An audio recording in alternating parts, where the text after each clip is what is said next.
Hello hello साथीहरू, तपाईँहरूको गाउँमा पनि अङ्गुर फल्छ कि फल्दैन? यसपालि पनि हाम्रो गाउँमा पनि अङ्गुर फलिसकेको छ। मेरो काकीले रोप्नु भएको यो बोट हेर्नु त कति राम्रो झुप्पा झुप्पा फलेको अङ्गुर।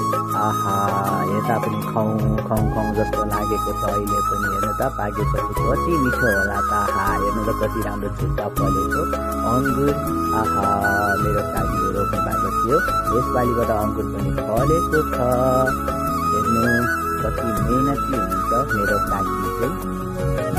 साइली काकीले रोप्नु भएको यो अङ्गुरको बोटमा अङ्गुर फलेको छ। झुप्पा झुप्पा झुप्पा हेर्नु त, वाउ कति मिठो हुन्छ होला पाकेपछि त।